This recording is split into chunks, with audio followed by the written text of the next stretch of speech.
o'tadigan mavzumiz son mavzusi hisoblanadi. Bilamiz, biz sonlarni ishlatayotgan paytimizda uni raqam tushunchasi yoki son tushunchasi bilan ham ishlatishimiz mumkin. Aynan biz qachon son deymiz, qachon raqamlar deymiz. Albatta siz bu haqida ma'lumotga egasiz.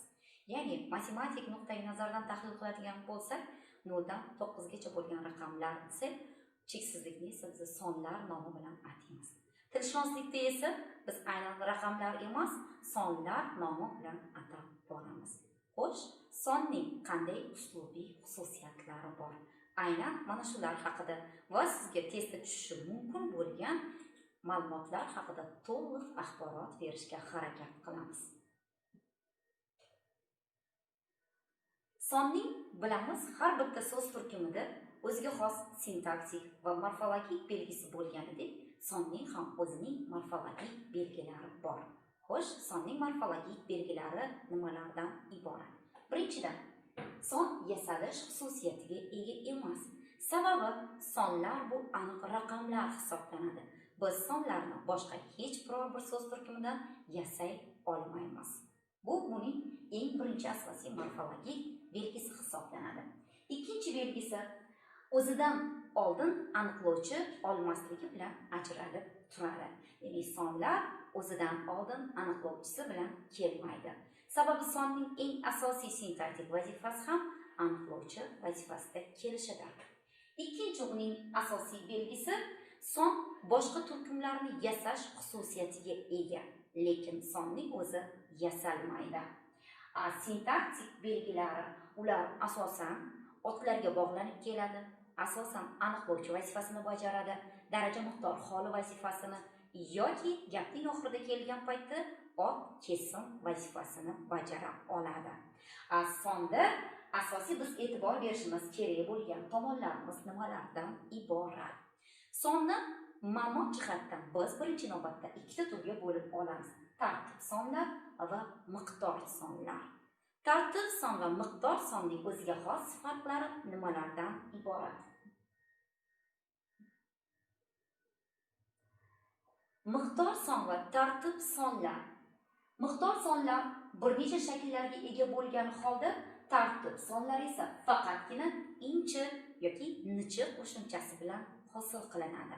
Miqdor sonlar esa bundan tashqari yana bir nechta qo'shimcha shakllarga yoki sizga testlarda grammatik shakllarga egaligi bilan ajralib turadi.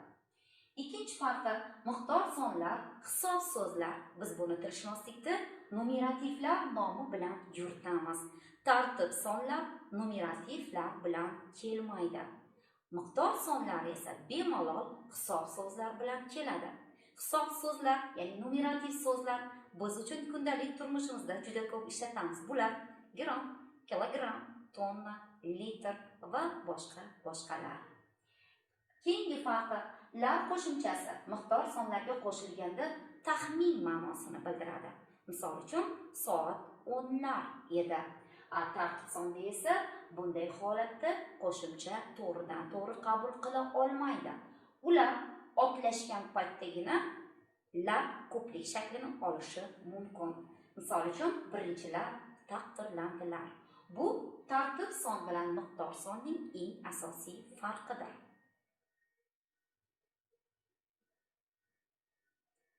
Bilamiz, biz asosan arab va rim raqamlaridan foydalanamiz. Arab raqamlari bizning kundalik turmushimizda juda ko'p ishlatiladi. Rim raqamlaricha.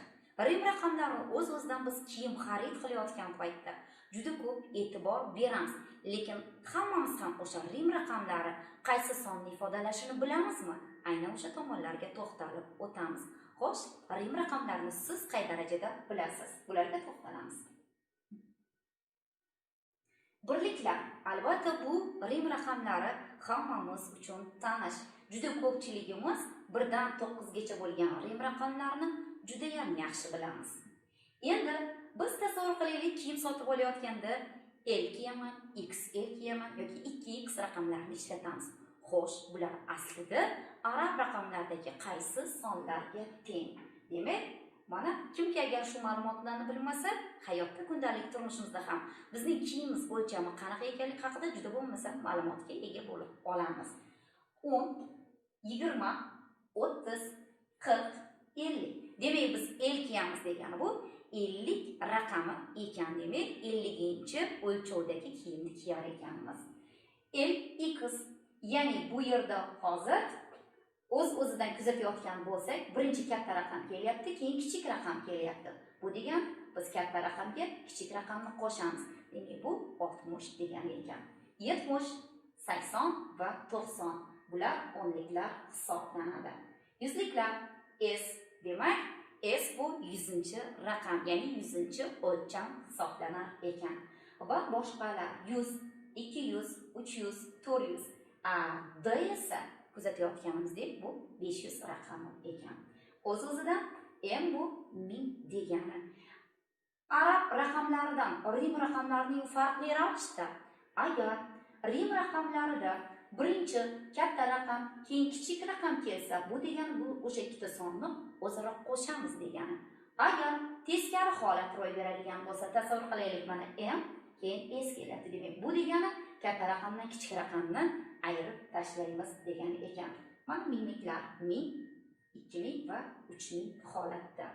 Mana hozir aytayotgan so'zlarimizga isbotlar.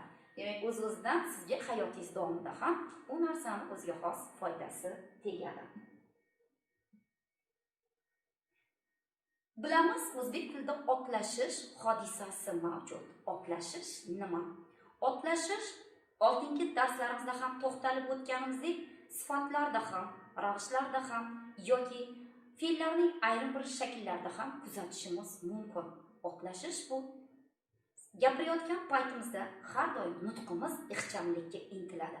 Aynan o'sha paytda biz ot turkumga tegishli bo'lgan so'zlarni tushirib ketamiz. Lekin biz tushirgan so'zlarning savoli yoki o'sha tushirib qoldirgan otlarning tarkibidagi grammatik vositalar, ya'ni grammatik shakllar yoki oddiy tushuntiradigan bo'lsam qo'shimchalar o'zidan oldingi so'zga qo'shilib oladi va tushib qolgan so'zni, ya'ni otning so'rog'iga o'tib oladi. Aynan bu hodisani biz otlashish hodisasi deb aytamiz. Misol uchun sifatlardagi otlashish: yaxshiga yondosh, yomondan qoch. Kimga? Yaxshiga. Aslida yaxshi odamga yondosh, ya'ni ot turkumga tegishli bo'lgan so'z tushib qolgan. Xuddi o'sha vaziyatni biz sonlarda ham kuzatishimiz mumkin. Demak, sonlar ham otlashish xususiyatiga ega. Misol uchun, alo, 10-chi, alo, eshityapsizmi? 10-chi bu yerda kuzatayotganimizdek otlashdi va undanma vazifasiga o'tib oldi. Ya'ni bu yerda 10-chi degan raqamga endi biz nechinchi degan savolni bermaymiz-ku, kim so'rog'iga javob bo'lib oladi. Yoki xuddi shunday holatdagi birinchi kitob meniki, ikkinchisi seniki. Ya'ni birinchi kitobda otlashish yo'q, ikkinchi qismda esa ikkinchisi, ya'ni ikkinchi kitob demadikda, nutqimiz ixchamlikka intilganligi sababli ikkinchisi deb ketdik. Demak, bu yerda ikkinchi sonimiz otlashish oldi. Yoki birinchilar taqdirlandilar, kimlar taqdirlandi? Demak, birinchi o'rinni qo'lga kiritganlar taqdirlandilar. Demak, bu sonlarning o'ziga xos otlashish belgilari hisoblanadi. O'tmishda ayrim bir raqamlar arxaik holatda ishlatilgan. Aynan ushbu raqamlar bugungi kunda biz aynan ko'rganimizda, guvoh bo'lganimizda bu qaysi raqamga teng ekan yoki bu qanaqa so'z ekan degan ikkilanish yuzaga keladi. Jumladan siz aynan oilaviy poliklinikalarga yoki shifoxonalarga borgan paytingizda bitta maqolaga elas ko'zingiz tushadi. Sog'liging, tuman, boyliging. Xo'sh, u yerdagi aslida tuman so'zi qanday ma'no bildiradi? Tuman bu guvoh bo'lganingizdek 10.000 degani ekan. Demak, siz sog'lommisiz? Siz 10.000 so'mlik, qo'pol qilib aytadigan bo'lsak, $10.000 egasisiz. Ya'ni sog'ligingiz har qanday pul o'lchamidan ham qimmatbaho demakdir. Demak, tuman bu o'tmishda ishlatilgan 10.000 raqam ekan. Yoki Boburnoma asarlarini yoki Mumtoz adabiyotga tegishli asarlarni o'qigan paytimizda lak askarlar bilan qo'shin bostirib keldi degan jumlalarga ko'zimiz tushadi. Xo'sh, lak bu necha ekan? Ko'rayotganingizdek, lak degani bu 100.000 degani ekan. Laklak demak 200 mingta qo'shin bilan bostirib kelgani haqida ma'lumot berayotgan ekan. Sonlarni tuzilishiga ko'ra qanday turlari mavjud? So'zlarni biz tuzilishiga ko'ra 4 ta turga bo'lamiz. Sodda, qo'shma, juft va takror so'zlar. Sonlar ham xuddi shunday 4 ta turga bo'linadi. Faqat bizda testlarda ayniqsa juda ko'p tushadigan bitta savolimiz bor. Ya'ni o'zbek tilida sodda sonlar sonni nechta yoki nechta sodda son bor? O'zbek tilida 23 ta sodda son bor. Xo'sh, bular nimalar? Bularning 9 tasi birlik, 9 tasi o'nlik, qolganlari esa 100, 1000, million va boshqa raqamlar. Ya'ni cheksiz bo'lgan sonlar aynan mana shu raqamlarga o'zaro qo'shilishi natijasida yuzaga keladi. Endi bu yerda hozir ma'lumot berganimizdek sodda, qo'shma, juft va takror sonlarga ayrim bir namunalarni keltirib o'tamiz. Demak, bitta o'zakdan yoki oddiy aytadigan bo'lsak, matematikadagi 10 raqamigacha bo'lgan raqamlar bular sodda sonlar hisoblanadi. 2 xonali va undan ortiq xonali sonlar esa qo'shma sonlar hisoblanadi. Biz uni takror ishlatadigan bo'lsak, misol uchun 2 ta bo'linib kelishdi. Bular takror sonlar hisoblanadi. Soat 10-12lar edi deydigan bo'lsak, bular tuzilishiga ko'ra juft sonlar hisoblanadi. Boya biz ayrim bir hisob so'zlar haqida sizga ma'lumot berib o'tdik. Xo'sh, hisob so'z umuman olganda qanday tushuncha? Hisob so'zlarni biz tilshunoslikda numerativ nomi bilan atashimiz haqida ma'lumot berdik. Demak, hisob so'zlar borki, ular faqatgina hisob so'z vazifasidagina kela oladi. Ayrim bir hisob so'zlar borki, ular aslida boshqa so'z turkumi, ayrim bir matnlar ichidagina hisob, ya'ni o'lchov ma'nosida ishlatiladi. Va bitta narsani hech qachon esimizdan chiqarmasligimiz kerak. Bunday, ya'ni ayrim paytlarda mustaqil so'z turkumi bo'lib, bular otlar bo'lishi mumkin. Misol uchun, raqamlardan keyin kelgandagina biz ularni hisob so'zlar deb ayta olamiz. Lekin ayrim bir hisob so'zlarimiz bor, ular faqatgina numerativlar, ya'ni hisob so'zlar hisoblanadi. Ular boshqa biror bir so'z turkumlariga kirmaydi.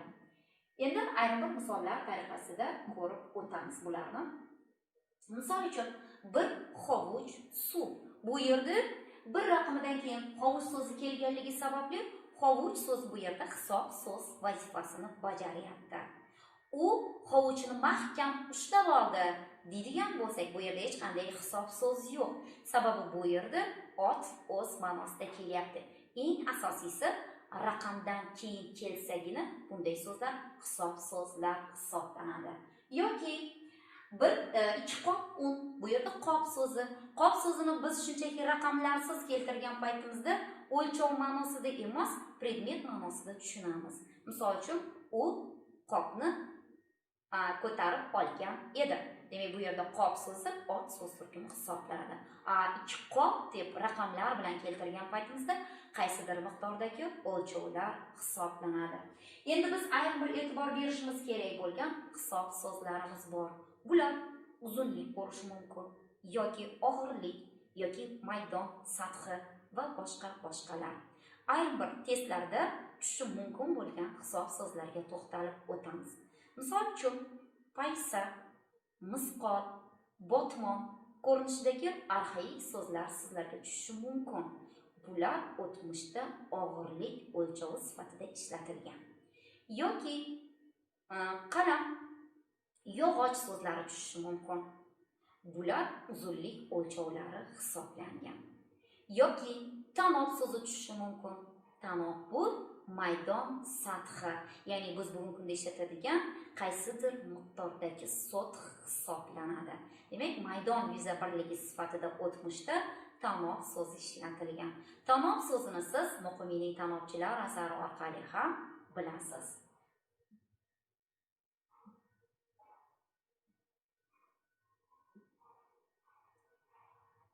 Bo'yin tartib sonlar haqida umumiy ma'lumot berib o'tgan edik.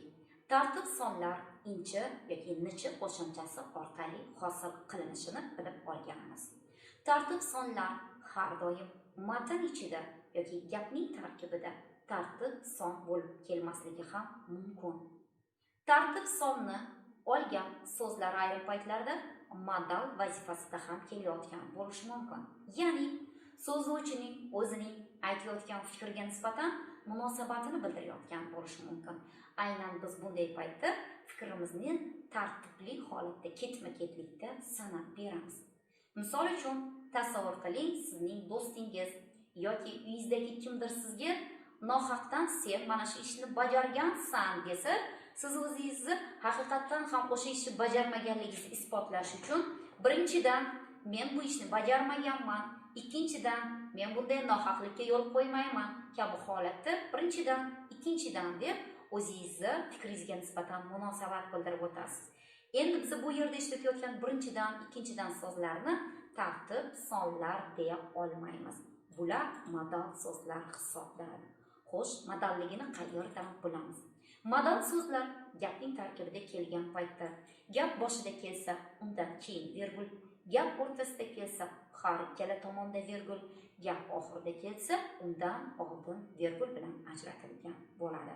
Bunday paytda biz bularni tartib sonlar deya olmaymiz. Yoki tartib son shaklini olgan so'zlar ayrim paytlarda sifatlarga yaqinlashadi. Misol uchun 10-ip yoki 100-lampa holatida ishlatamiz. Bunday paytda biz bularni sifat sifatida tahlil qilamiz. Sababi birdan cheksiz raqamgacha bo'lgan iplar yoki lampa turlari mavjud emas. Imlosiga e'tibor qaratadigan bo'lsak, tartib sonlarni yozgan paytimizda agar biz inchi qo'shimchasini ishlatmasak, ya'ni arab raqamlarida bemalol chiziqcha bilan biz uni tartib son sifatida tahlil qilishimiz mumkin. Lekin rim raqamlaridan keyin tartib son vazifasini bajarishi uchun biz chiziqchani ishlata olmaymiz. Bu xatolik hisoblanadi. Qachonki ikkita rim raqami ketma-ket kelsagina biz o'sha paytdagina ikkita rim raqam o'rtasida chiziqcha ishlatishimiz mumkin.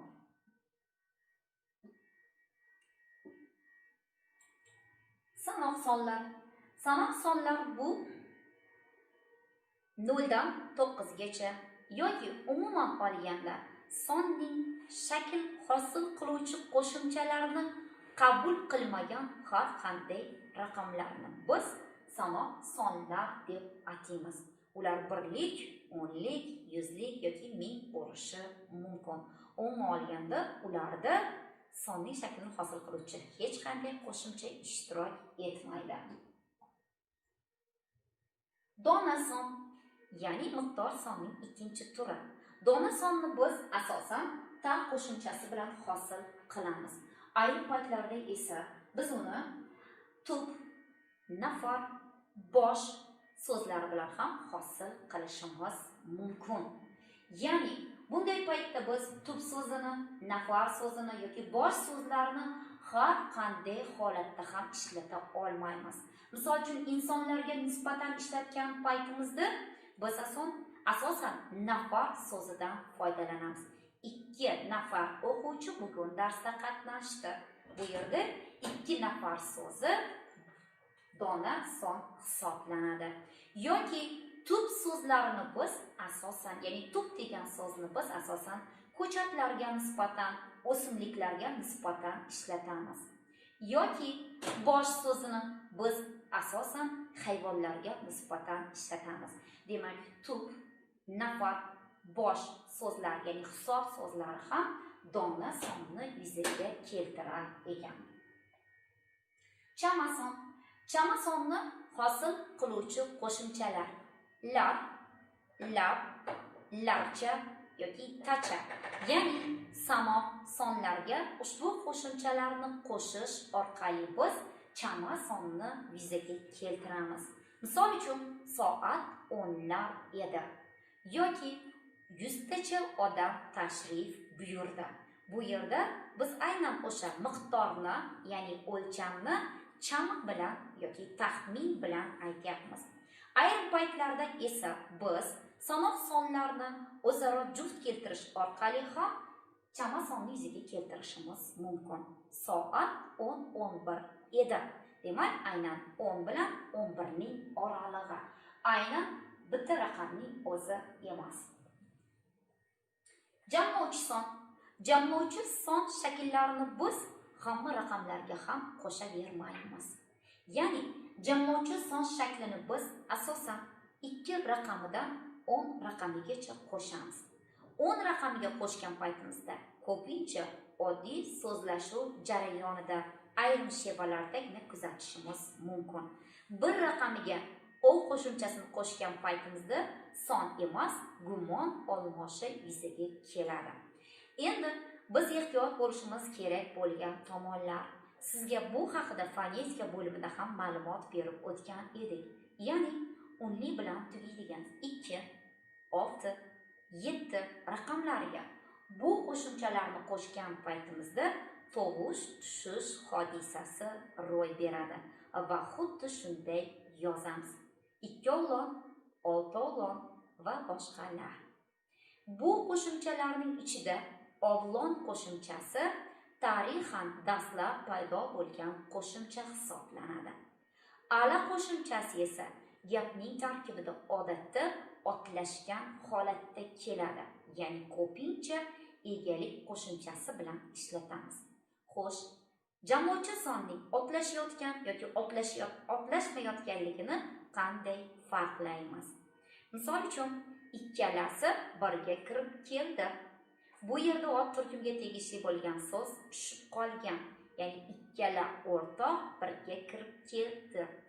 Agar biz sondan keyingi keladigan, ya'ni unga hokim vazifasini bajaruvchi ot turkumini tushirib qoldiradigan bo'lsak, otlashayotgan hisoblanadi va biz bunday paytda bu songa kim yoki nima so'rog'ini beramiz va otlashyapti deb javob beramiz.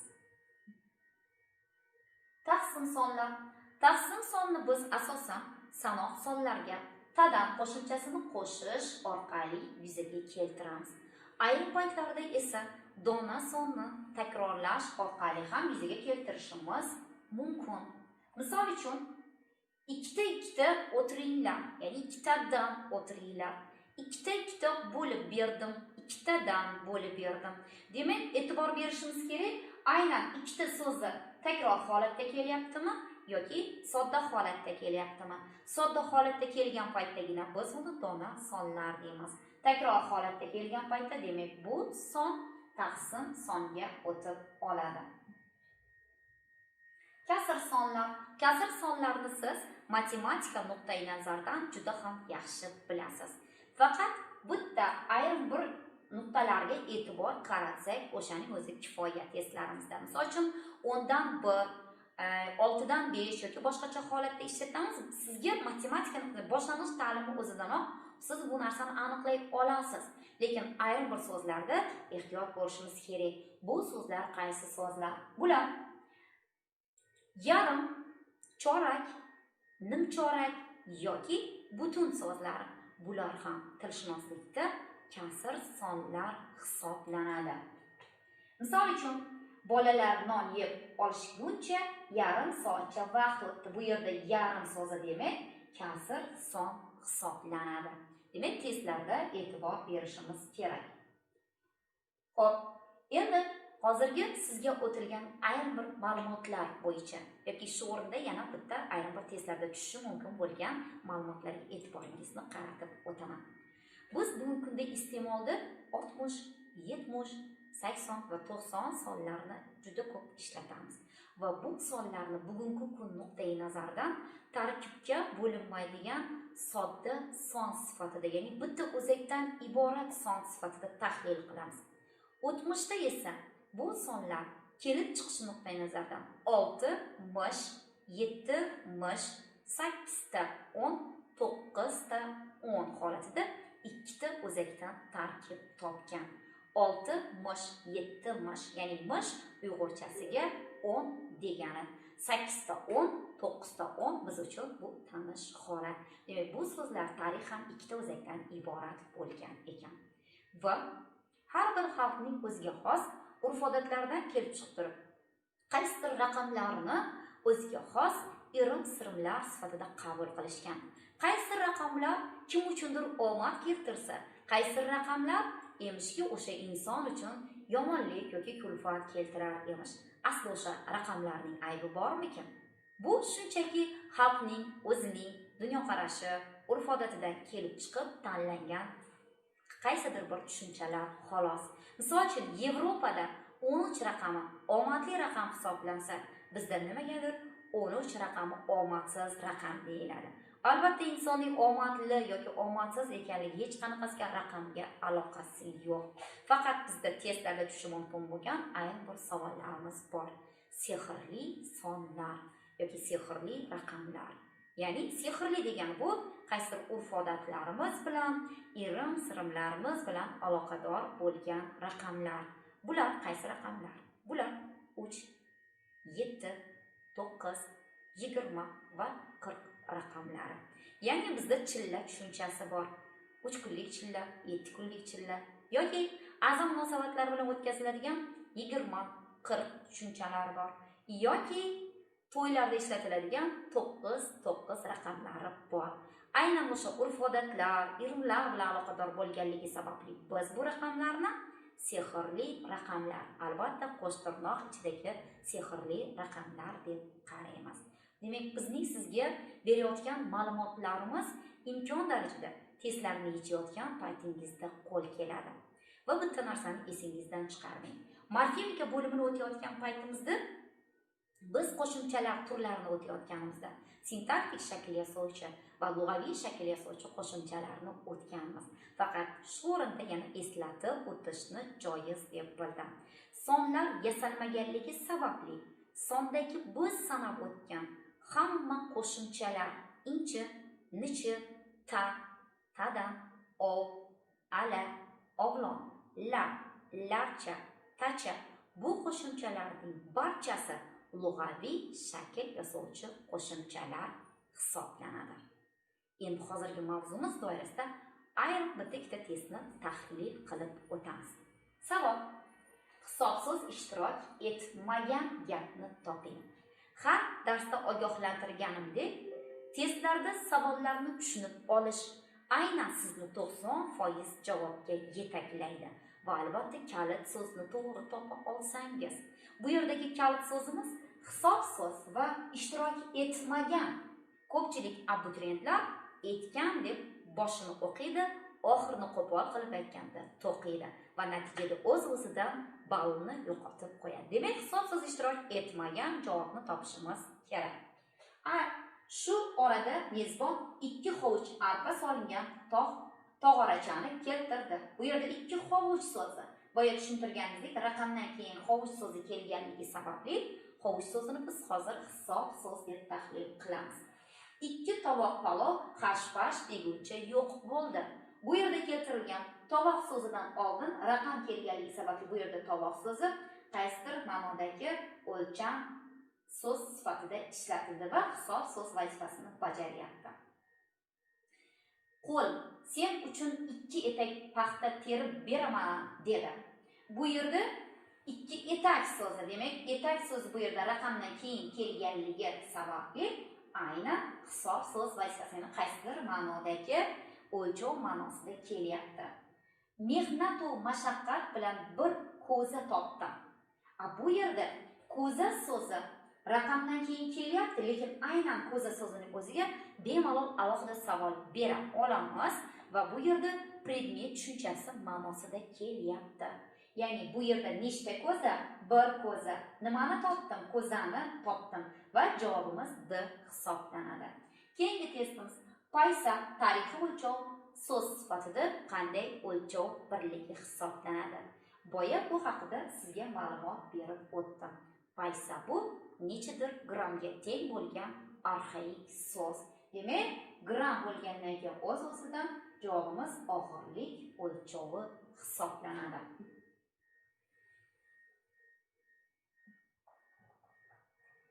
O'ylaymizki, hozir sizga berilgan ma'lumotlar albatta test yechish jarayonida sizga qo'l keladi va o'zingizning olgan bilimingizni yanada mustahkamlash maqsadida Telegram bot kanalimizda keltirilgan testlarni ham to'liq yechib ko'rasiz degan niyatdamiz.